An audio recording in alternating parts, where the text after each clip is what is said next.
자격이 아니라 신분입니다 라는 제목으로 같이 말씀을 나눠보도록 하겠습니다. 생각해보면 송구영신 예배 이후에 벌써 일주일이라는 시간이 지났습니다. 이 7일 동안 아마 여러분은 만나는 사람들에게 특정한 인사말로 아마 안부를 물었을 텐데요. 그 인사말은 아마 이런 거였을 겁니다. 새해 복 많이 받으세요. 그렇죠? 일주일 동안 우리가 많이 나눴던 이 인사말의 가장 핵심이 되는 단어는 복입니다. 그죠? 복. 이 복이라는 단어 가운데 과연 우리가 떠올리는 것이 무엇인가? 기대로 가득 찬 연초에 사람들이 이 복이라는 단어로 서로의 안부를 전하는 이유는 복을 누리는 것이 삶의 목적이 되는 것이기 때문에 그렇습니다. 그렇다면 한 번 더 점검을 해보죠. 우리가 나누었던 그 인사 속에서 여러분의 머릿속에 떠올랐던 그 복은 무엇입니까? 그 복이 어떤 모양을 하고 있었죠? 그 모양을 생각하는 것이 중요한 이유는 그것이 우리 삶의 형태로 바뀔 것이기 때문에 그렇습니다. 만약 이 복이라는 단어의 의미가 돈이라면 그는 돈을 위해 살 것입니다. 그리고 그 복의 의미가 성공이라면 성공을 위해 정신없이 달려가게 되겠죠. 여러분, 복에 대한 이해는 신앙에 있어서도 매우 중요한 것이라고 할 수 있습니다. 왜냐하면 복을 어떻게 이해함에 따라서 그 사람의 신앙의 형태 또한 갖추어지기 때문에 그래요.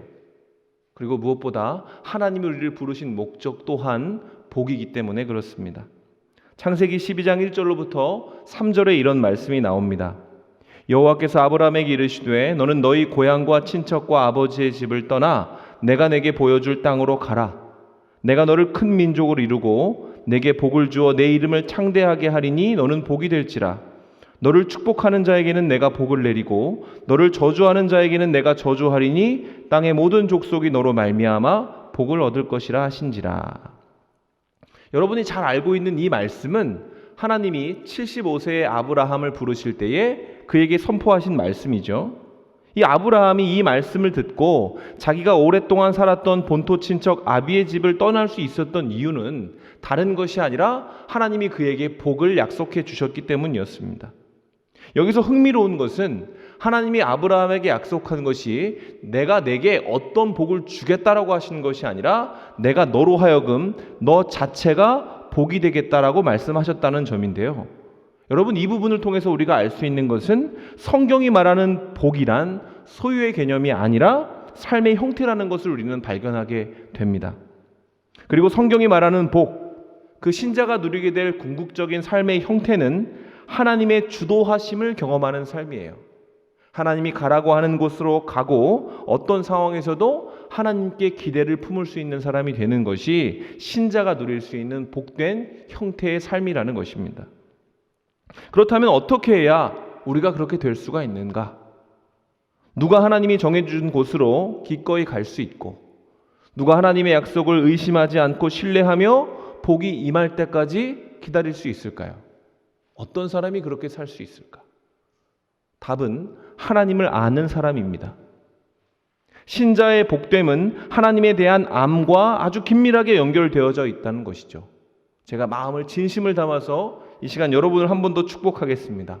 여러분, 새해 복 많이 받으시기를 바랍니다. 여기서의 복이란 어떤 복일까요? 하나님을 아는 지식에서 깊어지고 하나님의 성품을 담고 그분의 성품을 잘 경험하기를 바라는 것입니다. 우리가 그 복을 누림으로 말미암아 하나님에 대한 알미 차곡차곡 쌓여가고 여러분의 삶 구석구석마다 하나님의 손때와 발자취가 드러날 수 있게 된다면, 여러분, 그 하나님의 참견과 간섭의 복을 누릴 수 있게 된다면 우리는 누군가에게 복이라고 불릴 수 있는 사람이 될 수 있기 때문에 그렇습니다. 오늘 그 복을 누리는 구체적인 방법을 여러분과 한번 살펴보기를 원합니다.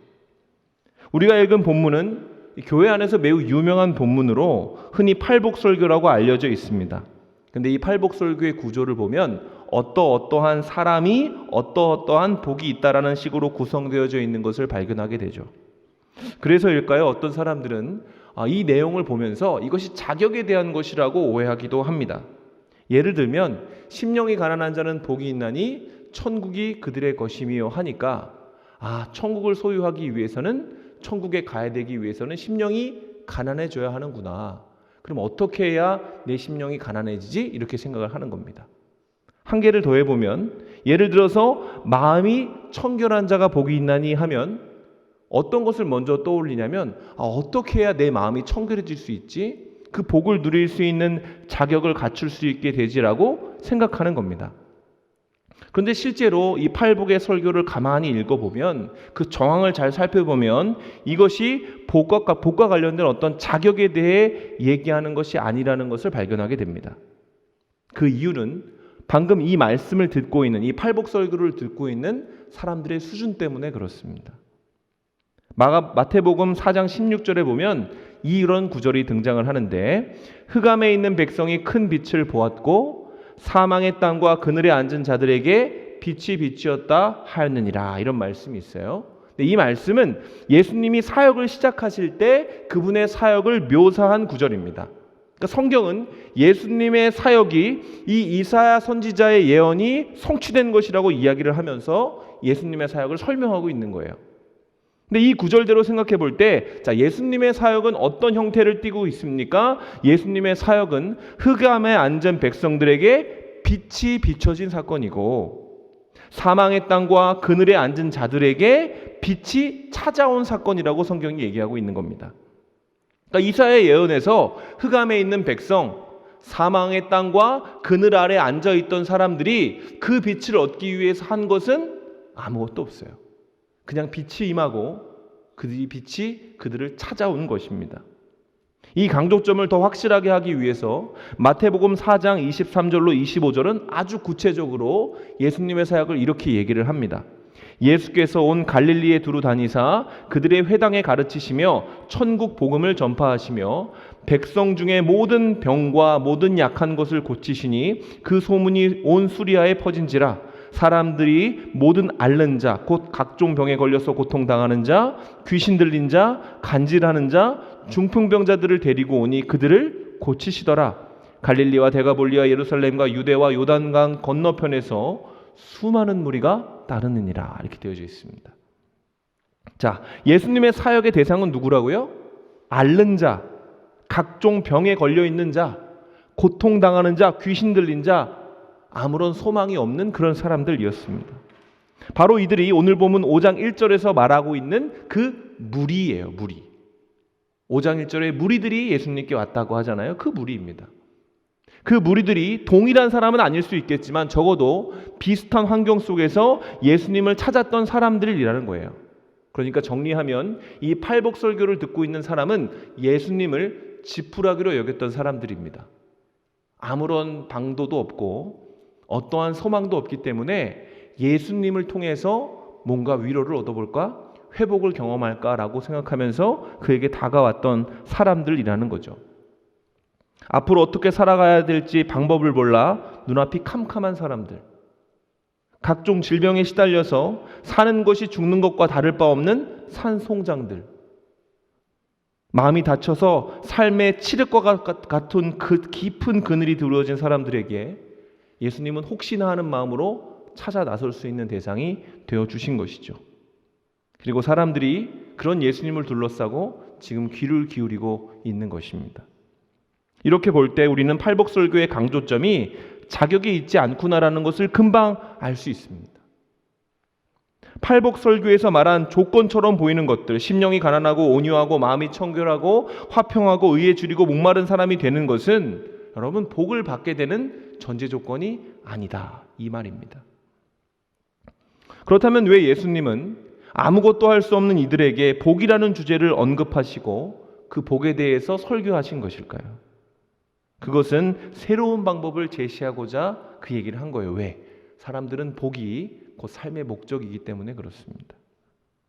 그 방법이 지금 그들 앞에서 그 불치병을 치유하시고 귀신을 내어 쫓고 눌린 자를 자유하게 하며 포로된 자를 아름답게 세워나가시는 주님이라고 지금 말씀하고 계시는 거예요. 그게 나다. 너희의 그 절망을 희망으로 바꿔줄 존재가 나다. 이렇게 새로운 방법을 주님이 제시하고 있는 것입니다. 그러니까 팔복설교는 예수님을 통해서 성취될 수 있는 것이 무엇인지를 주님이 지금 알려주고 계신 거예요. 이에 대해서 제가 즐겨 듣고 존경하는 남포교회의 박영선 목사님이라는 분이 팔복을 이렇게 번역해서 설교하신 것을 제가 듣고 요약을 해왔습니다. 잘 들어보세요. 그분은 팔복을 이렇게 해석합니다. 심령이 가난한 자는 복이 있나니 천국이 그들의 것이 될 것이다. 예수로 말미암아 그렇게 될 것이다. 애통하는 자는 어떻게 해석하시냐면 우는 것밖에 할 수 없는 인생도 위로받을 것이다. 예수님이 위로해 주실 것이다. 온유한 자, 폭력이 가득한 시대에 온유함을 선택할 수밖에 없는 사람, 자기는 아무 힘이 없어서 그냥 온유하게 양보할 수밖에 없는 입장에 있는 그 사람도 결국은 땅을 차지하게 될 것이다. 주님이 세상의 법칙을 바꿀 것이기 때문에. 의에 줄이고 목마른 자, 성경에서 의라는 것은 하나님의 자비에 대해서 얘기한다고 말씀을 드렸죠. 하나님의 의가 자비가 아니면 아무런 용서도 경험할 수 없는 자라도 그 하나님이 그에게 자비를 베푸셔서 그의 배를 배부르게 하실 것이다. 긍휼히 여기는 자, 아무런 자랑할 것이 없어서 성공한 사람들의 이야기를 들을 때는 공감하지 못하고 불쌍하고 아파하는 사람들의 이야기에만 공감할 수 있는 긍휼히 여김을 받아야 되는 그런 사람 또한 예수님이 공감해 주시는 역사를 경험하게 될 것이다. 마음이 청결한 자, 아무 생각이 없는 자, 백치라 할지라도 하나님을 통해서 그의 얼굴을 보게 될 것이다. 예수님이 보여주실 것이다. 화평케 하는 자, 지는 것 외에는 방법이 없는 사람, 싸울 줄 모르는 바보 같은 사람이라 할지라도 하나님이 그들의 아버지가 되어주셔서 대신 싸워주실 것이다. 예수님 때문에. 마지막, 의를 위해 박해를 받는 자, 자비를 한 번도 경험한 적이 없는 비참한 인생이라 할지라도 천국은 그들의 것이 될 것이다. 예수님으로 말미암아. 이렇게 해석을 하셨어요. 저는 이 해석에 매우 동의하고 있습니다. 팔복설교의 방향성은 도전이 아닌 소망의 제시에 있다고 믿고 있기 때문에 그래요. 지금 빈들에까지 나와서 예수님의 소망을 가지고자, 예수님을 통해 소망을 가지고자 하는 이 사람들에게 주님은 당신을 드러내시면서 굳이 당신의 능력과 당신의 힘을 드러내시면서 나는 이런 존재다라고 지금 보여주고 계시기 때문에 그렇습니다. 예수님을 믿으면 복을 경험하게 될 것입니다. 다른 어떤 조건이 아니라 예수님을 믿으면. 근데 이렇게 간단하게 이야기를 하면 적지 않은 사람들은 본성적으로 이 말에 거부감을 갖는다라고 합니다. 왜 그럴까요? 그런 것이 없기 때문에 그래요. 내 인생 가운데. 그런 것을 경험해 본 적이 없거든요. 실제로 우리는 그런 것을 경험할 수 없는 세상 속에 살고 있습니다. 오늘날 이 땅 가운데 가난하고 약하고 우는 것밖에 할 수 없는 무능하고 무력한 사람은 어떻게 다루어집니까? 어김없이 그는 조롱과 착취와 폭력의 대상이 되기 십상입니다. 그래서 우리는 복음이 선포되어질 때, 주님이 모든 것을 해주실 것이라는 그 복음이 선포되어질 때 나도 모르게 이렇게 생각하는 거죠. 듣기는 좋다. 근데 그런 게 어디 있냐? 그건 교회에서 하는 이야기지. 그리고는 예수님을 통한 그 은혜가 아니라 나의 결심과 의지로 하나님께 어울리는 사람이 되기 위해서 자격을 갖추기 위해 집중하기 시작한다는 거죠. 나도 모르게 말이죠. 그런데 성경은 창세기부터 계시록까지 일관되게 우리에게 선포하는 것이 있어요.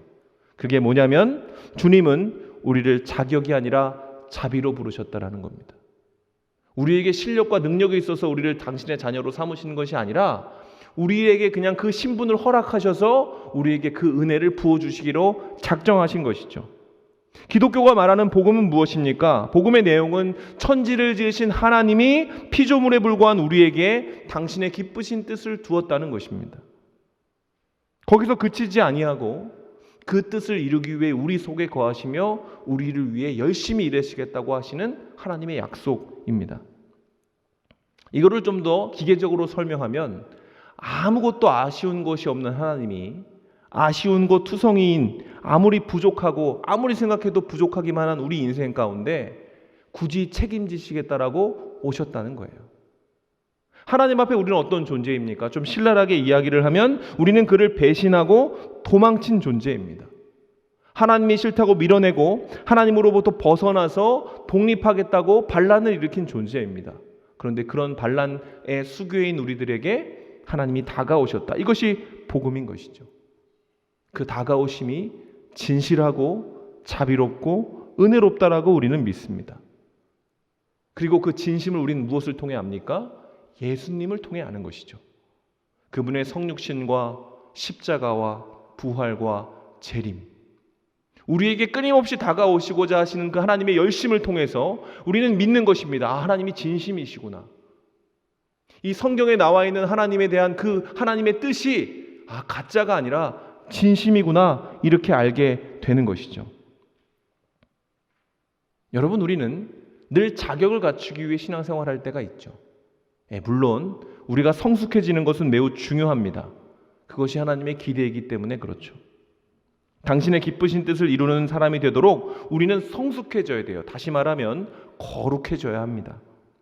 그러나 이 거룩은 우리의 힘으로 이룰 수 있는 것이 아니죠. 성경은 얘기합니다. 오직 말씀과 기도로 거룩하시니라. 여러분, 말씀이 어떻게 해야 들립니까? 어떻게 해야 우리가 하나님께 간구할 수 있습니까? 우리가 노력하고 우리가 의지를 고양한다고 해서 말씀이 들리고 우리가 기도할 수 있습니까? 그렇지 않습니다. 성령님이 우리 가운데 역사하셔야 되는 거예요. 성령님이 역사하셔야 예배당에 앉을 수 있는 것입니다. 여러분이 지금 여러분의 발로 걸어온 것 같고 여러분의 의지로 이 자리에 앉아 있는 것 같지만, 여러분 이 모든 순간 또한 하나님의 역사하심이고 하나님의 은혜가 우리를 불러주신 시간이라는 것을 믿게 되시기를 바랍니다. 이런 이유에서 신자로서 우리의 신앙에 있어 가장 중요한 것은 확신이라고 저는 자신 있게 얘기할 수 있어요. 어떤 확신이죠? 하나님의 열심과 사랑에 대한 확신입니다. 그가 언제나 어디서든 나를 찾아내서 도와주실 것이라는 확신, 내가 그분으로부터 도망칠 수 없다라는 그 알미, 결국 우리를 복된 자리로 인도할 것이라는 얘기입니다. 이 사실을 외면하고 또 무시하고 스스로의 자격과 수준만을 묵상하며 신앙생활하면 여러분, 그는 낙심하고 절망하고 의심할 수밖에 없는 사람이 될 수밖에 없어요. 거룩을 위해 달려가는 것이 아니라 세상과 하나님 사이를 왔다 갔다 하면서 애매한 스탠스를 취할 수밖에 없는 것이죠. 여러분, 예수를 믿어 우리가 누리게 되는 복은요, 자녀됨의 복입니다. 그렇죠? 자녀됨의 복. 신자는 하나님을 뭐라고 부릅니까? 아빠라고 부릅니다. 아빠, 아버지 이렇게 부릅니다. 자녀의 신분을 소유한 사람이죠. 우리는 하나님의 아들이고 하나님의 딸입니다. 자녀의 특징이 뭔가요? 자녀는 너무나 당연하게 아버지에게 요구하는 존재입니다. 끊임없이 요구해요. 뭘 달라, 뭐 사달라, 이거 필요하다, 저거 필요하다. 얼마나 이것이 습관화되었는지 놀래도 엄마 이렇게 하지 않습니까? 우리는 뭐만 부족하면 부모를 찾는 그런 존재죠. 그게 자녀입니다. 근데 우리는 과연 신앙 안에서 그렇게 하는가? 그렇게 안 할 때가 많은 것 같아요. 어려운 일이 있을 때에 나를 더 많이 묵상하고 하나님이 그것을 해주실 수 있다고 묵상하기보다 뭔가 세상의 방식으로 그것을 성취해야 된다라고 자꾸 고민하게 되는 거죠. 왜 이렇게 하나님을 안 찾을까 고민해 보면 우리가 주로 엄마를 찾지 아빠를 안 찾잖아요. 그래서 그런가 이런 생각도 한번 해봤습니다. 어쨌든 여러분, 우리가 하나님의 자녀라면 우리가 가질 수 있는 최고의 권세는 언제든 어디서든 하나님을 부를 수 있는 것입니다. 그리고 신앙의 성숙은 그런 것이 자연스러워질 때까지 은혜 안에 거할 때, 그런 하나님에 대해서 끊임없이 듣고 그런 하나님을 묵상할 때 온전해질 수 있습니다. 믿음이 좋고 신앙이 좋은 사람들은 자기의 힘으로 많은 일을 할 수 있는 사람이 아닙니다. 진짜 신앙이 좋고 진짜 하나님 앞에 성숙한 사람은 하나님께 SOS를 잘 치는 사람이에요. 우리를 향한 하나님의 호의, 그 사랑은 우리의 수준과 능력으로 대가로 주어지는 것이 아니라 오직 은혜로 주어지는 것이기 때문에 그렇습니다. 그러나 여러분, 우리의 죄성은 이런 하나님을 끊임없이 재해석하는 거예요. 여전히 우리는 독립의지가 있고 하나님의 찾아오심을 밀어내고 가능하면 내가 알아서, 가능하면 내 힘으로 많은 것들을 이루어보려고 하는 것이죠. 그러나 여러분, 우리가 정말로 하나님의 사람으로 살고 싶다면 나의 한계와 아픔을 하나님과 연결하는 연습을 해야 됩니다. 생각하기도 힘들고 아픈 죄가 있습니까? 도저히 여러분의 힘으로 넘어가지 못하는 한계가 있다면, 그 막막함과 먹먹함이 여러분 속에 있다면 하나님을 의지해야 합니다. 우리에게는 한계이지만 하나님께는 경계에 불과하기 때문에 그렇습니다. 이런 맥락에서 볼 때 올 한 해 우리가 결심해야 되는 것이 있다면, 한 해가 될 때 우리가 다 결심을 하잖아요. 우리가 진짜로 결심해야 될 것이 있다면 한 가지죠. 더욱더 의존적인 존재가 되겠다. 이런 결심이 필요한 겁니다. 더욱더 하나님을 의존하는 존재로 살아가겠다. 하나님을 더 많이 찾고 그에게 의뢰하는 내가 되겠다. 스스로 은혜 안에 있다는 것을 인정하겠다. 삶 가운데 회복과 성장이 있을 때에 그것이 나의 실력과 의지로 이루는 것이 아니라 오직 하나님의 은혜와 도우심으로 이루었다라고 고백할 수 있는 자격이 아니라 신분에 대해 감사할 수 있는 하나님이 사람이 되겠다. 이렇게 생각해야 한다는 거예요. 그리고 이러한 자격이 아니라 신분이 우리가 가지고 있는 최고의 복이라는 사실은 성경 여기저기에서 너무나 쉽게 발견되는 것이죠. 얼마 전에 우리가 탕자의 비유를 살펴봤습니다. 탕자의 비유는 둘째 아들이 아버지에게 자기 상속분의 재산을 달라고 해서 먼 나라에 가서 그것을 다 탕진하고 돌아오면서 일어난 일에 대한 이야기죠. 못된 둘째 아들이 실패해서 돌아올 때 아버지가 잔치를 열어주었지만 사람들은 쭈뼛쭈뼛했습니다. 왜? 너무나 잘못된 일을 저질렀기 때문에, 너무나 못된 아들이었기 때문에. 그러니까 아버지가 아무 말 안 하면 그런 분위기가 지속될 수밖에 없는데 아버지가 어떻게 합니까? 그 아버지가 앞장서서 그 수군대는 사람들에게 이야기를 합니다. 누가복음 15장 24절에 이 내 아들은 죽었다가 다시 살아났으며 내가 잃었다가 다시 얻었노라 하니 그제서야 그들이 즐거워하더라. 그런데 이 이야기를 듣고 큰아들은 또 폭발을 하죠. 그는 집에 들어오지도 않고 밖에서 씩씩거리면서 불만을 온몸으로 표현했습니다.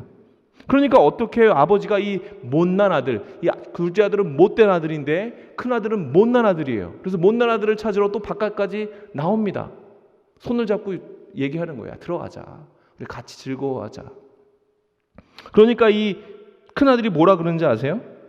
30절에 보면 이렇게 되어 있습니다. 아버지의 살림을 창녀들과 함께 삼켜버린 이 아들이 돌아오매 이를 위해 살찐 송아지를 잡으셨나이다 이거예요. 잡으셨네요도 아닙니다. 잡으셨대요 이렇게 비아냥거리는 겁니다. 이에 대한 아버지의 답은 어떤지 아십니까?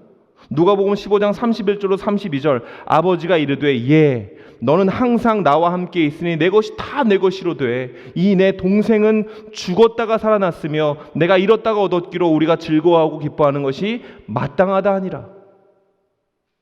여러분 복음의 정수가 담긴 탕자 이야기에서 가장 고생하는 사람이 누구죠? 밖에서 열심히 노느라 피폐해진 그 못된 둘째 아들입니까? 아니면 자기에게 맡겨진 일은 열심히 하지만 아버지의 마음을 모르고 아버지의 뜻을 거스르는 그 못난 첫째 아들입니까?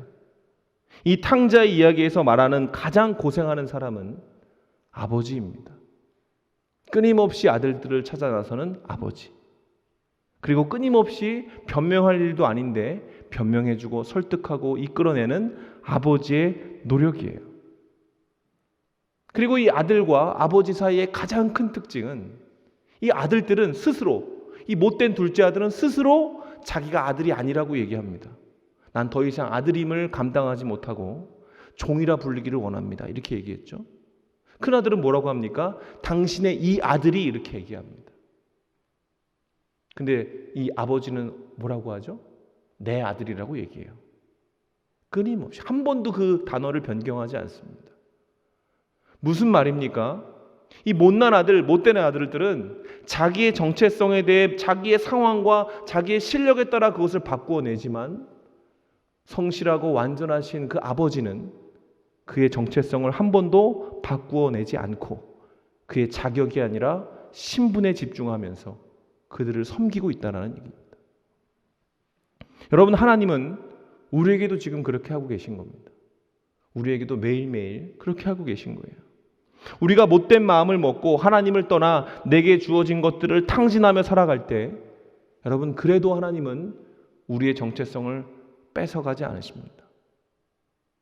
우리가 내 고집과 아집에 사로잡혀서 하나님의 뜻에 동의하지 않는 그 못난 모습으로 하나님의 뜻을 회방하고 방해한다 할지라도 하나님은 성실하심과 오래 참으심으로 우리에게 주어진 신분을 빼앗지 않으십니다.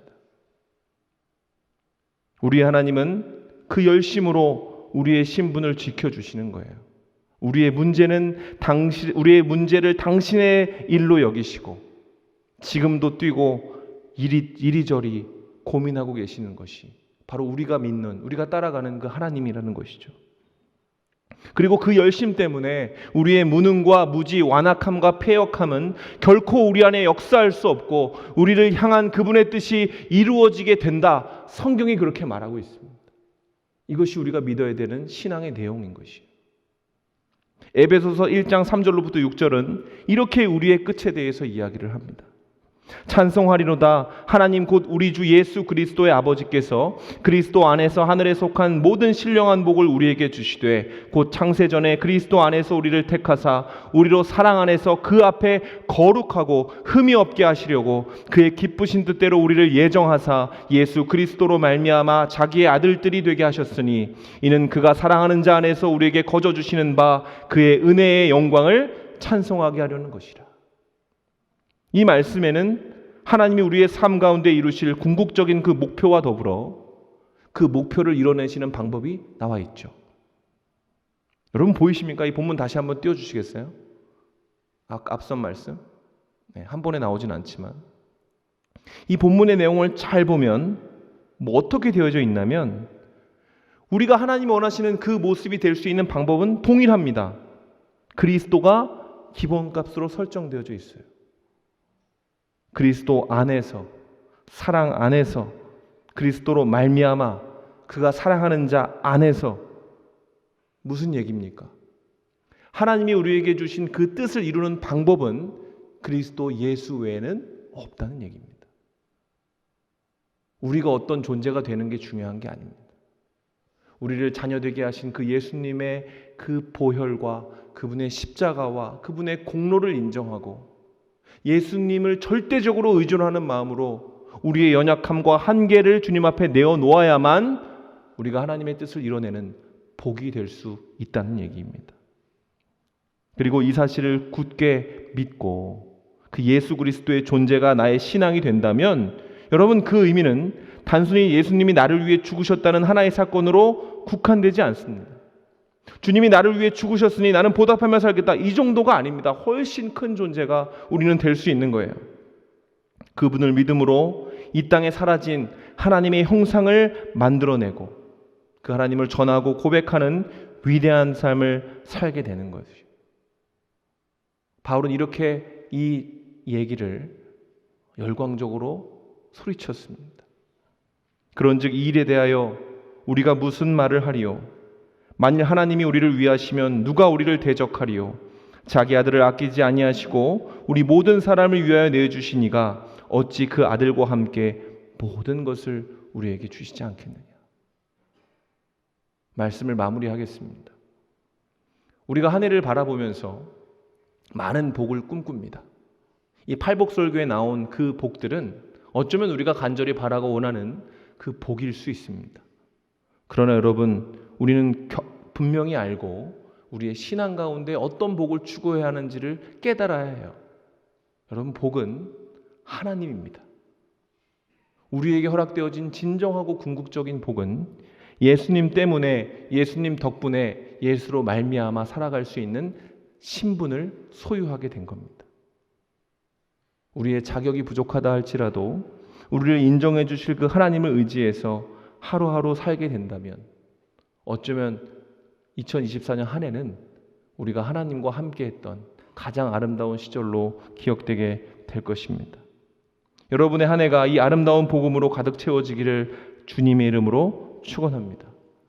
우리가 그렇게 살 수만 있다면 우리가 주님이 하신 그 공로와 그 십자가의 은혜를 깊이 경험하며 하나님께 의존하여 살 수만 있다면 여러분 우리는 세상이 볼 때는 무력하고 미약하나 하나님이 볼 때는 당신의 뜻을 이루기 위해 합당한 하나님의 자녀로 세워지게 될 것입니다.